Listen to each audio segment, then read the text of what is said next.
오늘도 괜찮은 척하며 하루를 견뎌내고 계신가요? 누구에게도 말하지 못한 마음의 고통을 안고 그냥 흘려보내듯 시간을 보내고 있진 않으신가요? 상처를 숨기고 웃는 얼굴로 일상을 살아가지만 속으로는 계속 무너지고 있다면 당신은 지금 너무 잘 버티고 있는 겁니다. 혹시 지금 지워지지 않는 말 한마디 때문에 계속 마음이 시리고 아프진 않으신가요? 믿었던 사람에게 받은 실망, 뜻하지 않게 다쳐버린 관계, 말하지 못한 채 쌓여버린 오해. 그 모든 것들이 당신 안에서 아직도 아물지 못한 채 묵직하게 자리하고 있진 않나요? 기도하려 해도 말이 나오지 않고 성경을 펴도 마음에 들어오지 않고 그저 그때 그 일이 자꾸 떠오르기만 할 때 당신만 그런 게 아닙니다. 많은 이들이 그리고 우리 모두가 그런 순간을 겪습니다. 하나님을 믿으면서도 왜 나는 이렇게 자주 무너질까? 왜 나는 아직도 이 상처에 갇혀 있을까? 자책하게 되기도 하죠. 하지만 오늘 이 영상은 그런 당신을 정죄하려고 만들어지지 않았습니다. 오히려 그 아픔을 인정해주고 그 자리에 오신 하나님의 음성을 함께 듣기 위한 시간입니다. 하나님은 마음이 상한 자에게 가까이 하신다. 이 약속이 지금 당신에게도 여전히 유효하다는 걸 말씀을 통해 함께 확인해 보려 합니다. 당신의 상처를 향한 하나님의 따뜻한 응답이 오늘 이 시간 이 말씀 속에서 들려지기를 소망합니다. 지금도 하나님은 당신의 곁에 계십니다. 그리고 당신을 고치기 원하십니다. 그 마음 그대로 함께 이 묵상에 들어가 볼까요? 말씀 묵상. 첫 번째, 시편 34장 18절. 여호와는 마음이 상한 자에게 가까이 하시고 중심에 통회하는 자를 구원하시는도다. 묵상 해설. 하나님은 상처 입은 자리를 결코 외면하지 않으십니다. 우리가 사람에게 말 못할 마음의 고통을 안고 있을 때도 그분은 조용히 그러나 깊이 우리의 곁에 오십니다. 당신이 지금 얼마나 아픈지, 얼마나 무너져 있는지 하나님은 이미 다 알고 계십니다. 마치 엄마가 자녀의 눈빛만 봐도 아픔을 느끼듯 하나님은 말없이 흐르는 눈물, 억누른 한숨도 놓치지 않으십니다. 그분은 상처를 방치하지 않고 그 자리에 찾아오셔서 우리 마음을 어루만지십니다. 그분은 통회하는 자를 외면하지 않으시며 그 진심 어린 눈물에 응답하십니다. 오늘 그분의 가까이 오심을 느껴보세요. 하나님은 당신이 쓰러진 바로 그 자리에 계십니다. 두 번째, 이사야 61장 1절. 주 여호와의 영이 내게 임하셨으니 마음이 상한 자를 고치며. 묵상 해설. 예수님은 마음이 상한 자들을 위해 이 땅에 오셨습니다. 그분이 이 땅에서 하신 사역 중 하나는 바로 상처 입은 자의 마음을 회복시키는 일이었습니다. 이 구절은 단지 과거의 사건이 아니라 지금 이 순간에도 이루어지고 있는 하나님의 약속입니다.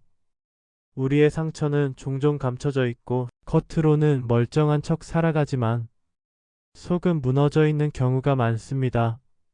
하지만 하나님은 우리가 숨기려 하는 그 자리, 드러내기 부끄러운 그 상처를 가장 먼저 바라보십니다.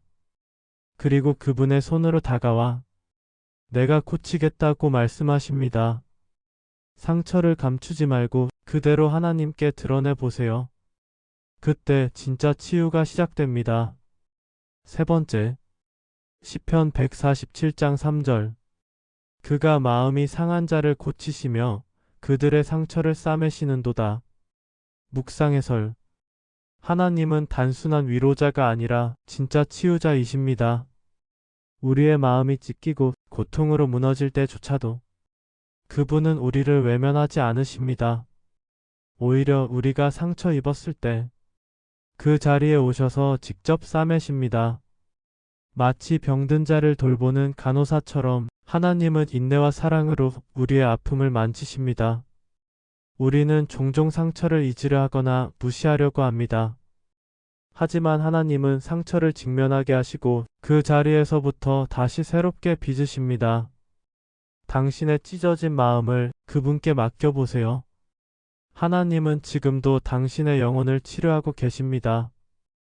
네 번째, 마태복음 11장 28절. 수고하고 무거운 짐 진 자들아 다 내게로 오라 내가 너희를 쉬게 하리라. 묵상 해설. 마음의 상처는 무거운 짐이 됩니다. 말로는 괜찮다고 하지만 사실은 매일같이 지치고 눌리고 고통스럽습니다. 예수님은 그런 우리를 향해 따뜻하게 초대하십니다. 그 짐 나에게 맡겨라. 내가 너를 쉬게 하겠다. 그분의 쉼은 단지 휴식이 아닙니다.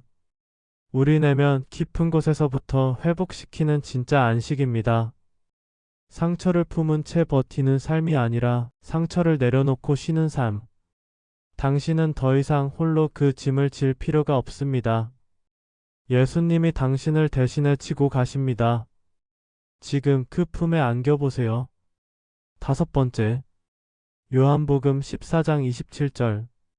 평안을 너희에게 끼치노니 곧 나의 평안을 너희에게 주노라. 묵상 해설. 세상이 주는 평안은 조건부입니다. 상황이 좋아야 일이 풀려야 주어지는 평안이죠. 하지만 예수님이 주시는 평안은 다릅니다. 바로 상처 속에서도 눈물 가운데서도 경험할 수 있는 평안입니다. 그분의 평안은 상황을 바꾸는 것이 아니라 상황 속에서 우리의 마음을 지켜줍니다.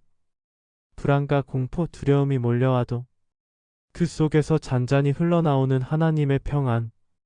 그 평안은 당신의 상처를 덮고 새로운 숨을 불어넣습니다. 오늘 그분이 주시는 평안을 마음 깊이 받아들이세요. 그리고 그 평안 안에 쉬어보세요. 여섯 번째, 고린도후서 1장 3절 4절. 모든 위로의 하나님이 우리의 모든 환난 중에서 우리를 위로하사. 묵상 해설. 하나님은 모든 위로의 근원이십니다. 사람의 말로도 시간으로도 채워지지 않는 그 깊은 아픔을 오직 하나님만이 위로하실 수 있습니다. 그리고 그 위로는 단순한 위안이 아니라 우리를 다시 일으켜 세우는 능력입니다. 하나님이 주시는 위로는 언젠가 우리가 누군가의 아픔을 껴안을 수 있게 합니다. 우리가 받은 위로는 다른 사람을 위한 하나님의 통로가 됩니다. 상처를 통해 흘러나오는 위로, 그 놀라운 치유의 순환 안에 당신도 초대받았습니다. 지금은 아프지만 이 길 끝에는 분명 회복이 있습니다. 일곱 번째, 로마서 8장 26절.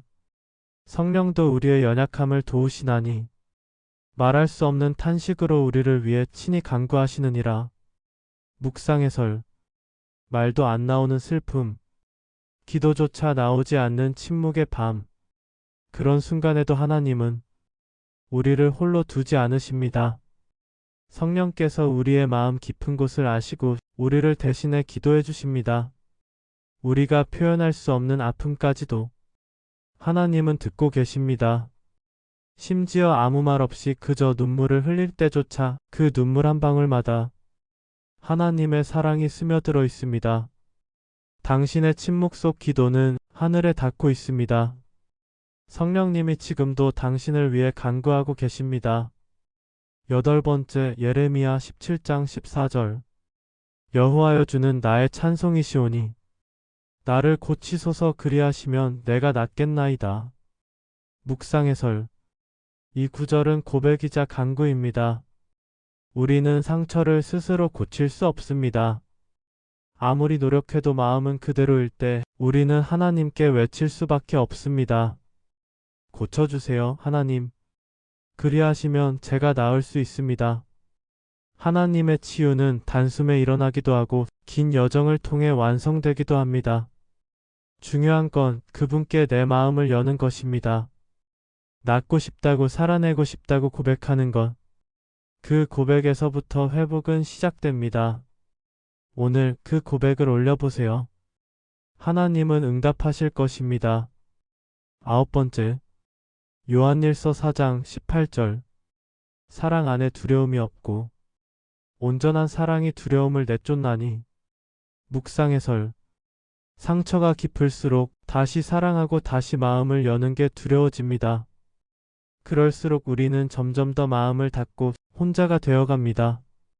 하지만 하나님의 사랑은 그 두려움을 뿌리째 뽑아냅니다. 그 사랑은 우리를 조건 없이 받아들이고 있는 모습 그대로 안아주십니다. 두려움이 몰려올 때 그 사랑을 기억하세요. 하나님의 온전한 사랑 안에 있을 때 우리는 다시 사랑할 수 있고 다시 일어설 수 있습니다. 당신의 상처는 사랑 안에서 회복될 수 있습니다. 10번째, 시편 23장 3절. 내 영혼을 소생시키시고. 묵상 해설. 하나님은 단지 우리의 상황을 바꾸시는 분이 아닙니다. 그분은 영혼을 소생시키시는 분입니다. 보이지 않는 깊은 내면, 이미 죽어버린 줄 알았던 감정과 믿음, 그 모든 것을 다시 숨쉬게 하십니다. 상처는 영혼을 메마르게 하지만 하나님의 사랑은 영혼의 생수를 붓습니다. 지금 무기력하고 공허하고 메마른 영혼이라면 주님께 이렇게 기도해 보세요. 제 영혼을 다시 살려주세요. 그 기도가 들려질 때 하나님은 놀라운 회복의 숨결로 당신의 내면을 다시 일으키실 것입니다. 적용 묵상. 상처는 우리가 외면하고 싶어도 결코 사라지지 않습니다. 시간이 지나면 괜찮아질 줄 알았는데 문득 어떤 말 한마디에 오래된 그 상처가 다시 아프게 올라오는 순간이 있죠. 우리 마음은 그렇게 섬세하고 상처는 그렇게 깊습니다. 때로는 상처 때문에 우리는 사람을 피하고 하나님을 원망하고 심지어 자신을 탓하기도 합니다. 왜 나는 이 정도 이래도 이렇게 흔들릴까? 왜 하나님은 그때 나를 지켜주시지 않았을까? 그 질문들이 머리에서 떠나지 않을 때 우리는 점점 지쳐갑니다. 그런 우리를 향해 하나님은 조용히 말씀하십니다. 나는 내가 아픈 줄 안다. 그리고 그 자리에 함께 있었다. 하나님은 우리의 상처를 무시하지 않으십니다. 그분은 우리가 넘어졌던 곳, 울고 있었던 그 자리를 누구보다 잘 아십니다. 그리고 그 상처 위에 천천히 조심스럽게 손을 얹으십니다. 회복은 그렇게 시작됩니다. 완벽한 믿음이나 행동으로가 아니라 하나님, 저 너무 아파요라는 정직한 고백에서요. 우리는 자주 강해져야 한다는 말을 듣습니다. 하지만 하나님은 먼저 말씀하십니다. 내게 약한 그대로 와라. 내가 너를 강하게 할 것이다. 당신이 지금 느끼는 외로움, 사람에게 받은 상처, 자신에 대한 실망감, 그 모든 감정들을 억누르지 말고 하나님께 정직하게 올려드려 보세요. 지금 당신의 그 아픔이 하나님께는 회복의 시작점입니다. 그리고 기억하세요. 우리가 받은 치유는 언젠가 누군가를 위한 위로가 됩니다. 지금은 힘들고 버거워도 당신이 걷는 이 회복의 여정은 결코 헛되지 않습니다. 하나님은 상처도 사용하십니다. 그분은 깨어진 심령 속에서 가장 아름다운 회복의 이야기를 빚어가십니다. 오늘 하루 당신의 마음을 조금 더 열어보세요. 그리고 이렇게 말해보세요. 하나님, 저의 상처까지도 주님의 손에 올려드립니다. 그 고백이 회복의 문을 엽니다. 기도문. 하나님, 저의 마음이 상처투성이입니다.